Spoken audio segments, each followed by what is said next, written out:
Hello everyone, it's Scott, and we're back for Friday's spoilers from Magic the Gathering Foundations. We got a number of interesting cards to talk about, but before we do, remember to like and subscribe to get further content like this throughout Foundation spoiler season and beyond. So let's look at today's previews. Again, we're only looking at new cards because there's a lot of reprints in this set, so we're going to just focus in on the newer cards. So the first is Elanda, Saint of Dusk for 2, a white and a black mana. You legendary creature that's a vampire knight and is a 4/4. Elanda has lifelink, hexproof from instants, and as long as your life total is greater than your starting life total, Elanda gets +1/+1 and has menace. And Elanda gets an additional +5/+5 as long as your life total is at least 10 greater than your starting life total. So very powerful card here, and I think this is going to help make a vampire deck viable in standard. Certainly, this is going to want to be in a lifelink deck or a life gain deck, but I think it's a good enough card to see standard play. Next, we've got Quilled Great Worm for 4 and 2 green mana. You get a worm. That's a 7/7 with trample. And when a creature you control deals combat damage during your turn, put that many +1/+1 counters on it. And you may cast this card from your graveyard by removing 6 counters from among creatures you control, in addition to paying its other costs. So this is a 6 mana card, but I think it's definitely going to be standard playable. The ability to put +1/+1 counters on all of your creatures when they do damage to your opponent is just a very, very strong ability. And even though this is 6, I think it's got a shot at seeing standard play. Next, we've got Spinner of Souls for 2 and a green mana. You get a Spider Spirit. That's a 4/3 with reach. And whenever another non-token creature you control dies, you may reveal cards from the top of your library until you reveal a creature card.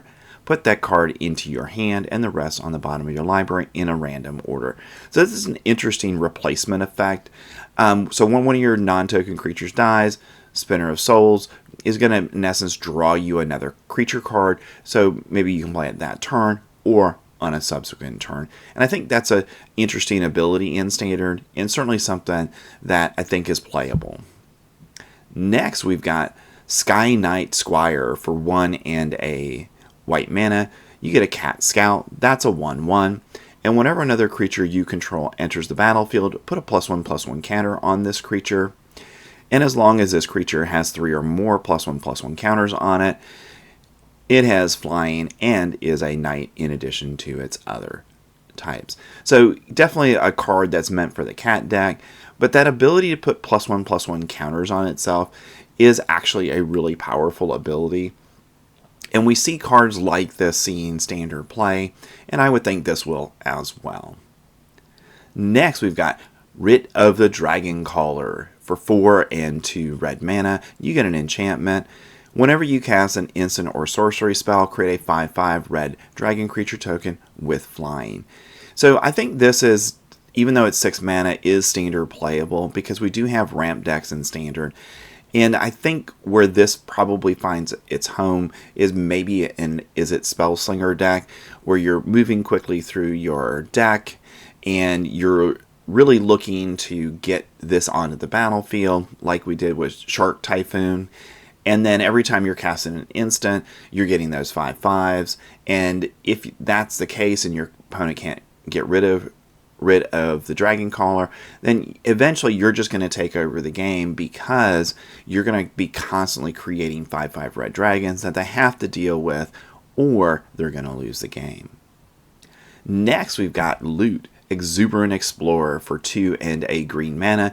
You get a legendary creature that's a Beast Noble and is a 1/4, and you may play an additional land on each of your turns.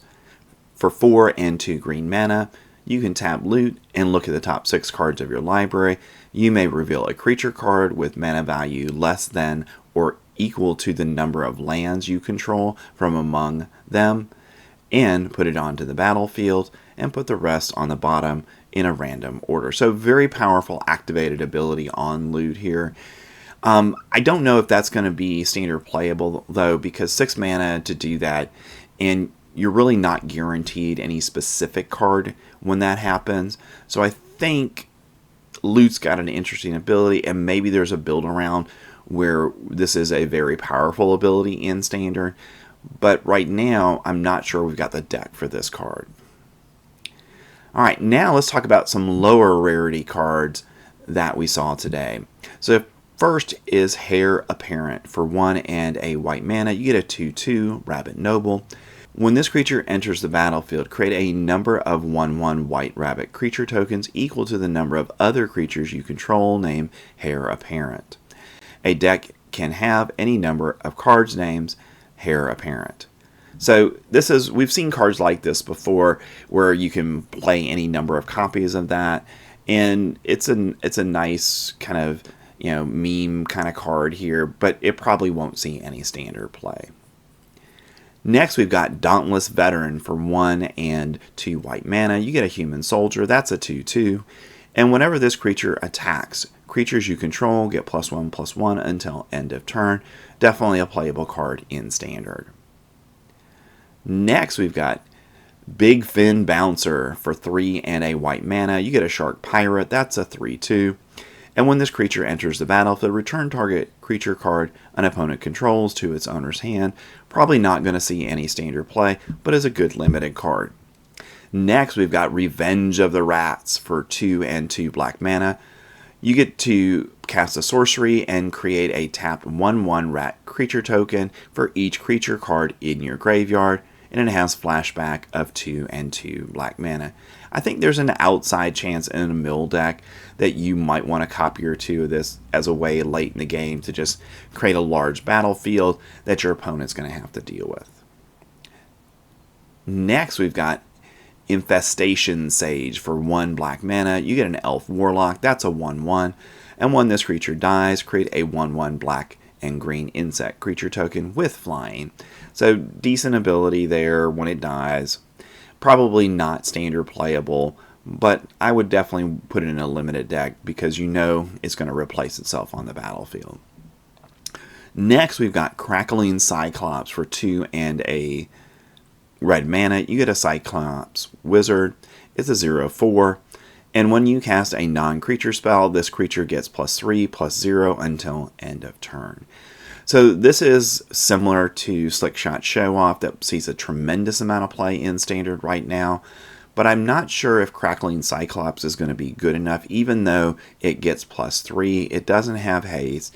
And more importantly, it's 3 mana. And the decks that are playing Slickshot Show Off are really mana conscious, and most of the cards, if not all of them, are 2 mana or less. So I'm not sure if Crackling Cyclops is going to be good enough to see Standard play. Certainly in limited, it has the potential to be a very powerful creature. Next, we've got Dragon Fodder. For 1 and a red mana, you get a sorcery and create 2 1/1 red goblin creature tokens. Standard playable, you're going to create 2 tokens. And in any kind of deck where you're going to have tokens matter, or any deck that you're going to be able to duplicate or double the number of tokens you're creating with Doubling Season or something else, then I think it's a fine inclusion. Next, we've got Beastkin Ranger. For 2 and a green mana, you get an Elf Ranger. That's a 3/3 with trample. And whenever another creature you control enters the battlefield, this creature gets +1/+0 until end of turn. Probably not going to see any Standard play, but a good limited card. Next, we've got Hungry Ghoul. For 1 and a black mana, you get a zombie. That's a 2/2. And you can pay 1 and sacrifice another creature and put a +1/+1 counter on this creature. So this is a sack outlet at the common spot. And I think that's good enough in Standard to see play, especially if we have a Zombie Matters deck. Next, we've got Quake Strider Ceratops. For 3 and 3 green mana, you get a dinosaur. That's a 12/8. Very good limited card, and maybe it has some chance at seeing some Standard play. Next, we've got Eager Truffle Snort. For 2 and a green mana, you get a boar. That's a 4/2 with trample. And whenever this creature deals combat damage to a player, you get to create a food token. So again, 4/2 for 3 with trample. So maybe a little bit of standard playability because it has trample on it. But I'm not anticipating it seeing much standard play. Next, we've got Felling Blow for 2 and a green mana. You get a sorcery where you get to put a +1/+1 counter on target creature you control.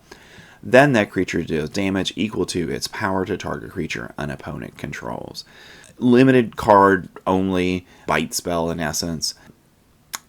But I don't think it's going to see any standard play simply because we've got better stuff already. Next, we've got Elf Sworn Giant for 3 and 2 green mana. You get a giant. That's a 5/3 with reach. And it also has landfall. And whenever a land you control enters the battlefield, you get to create a 1/1 green elf warrior creature token. So I think this is definitely limited playable, but I doubt we'll see any of it in standard. Next, we've got Perforating Artist for 1, a black, and a red mana. You get a devil. That's a 3/2 with death touch. It also has raid.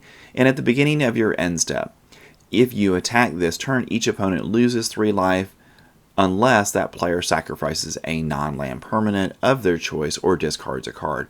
So I can see this seeing standard play as, again, it's a card that if you attack, your opponent is going to lose life, or they're going to lose a card, or they're going to lose a permanent, and all of those things are good for you. So I think this is definitely going to be standard playable. Next, we've got Warden of the Cycle for 1, a black, and 2 green mana. You get an Elf Warlock. That's a 3/4 with Morbid. At the beginning of your end step, if a creature died this turn, choose 1. Gain 2 life, or draw a card, and lose 1 life. So definitely abilities that are relevant in standard. So I think there's an outside chance in the Golgari deck that this does see some play.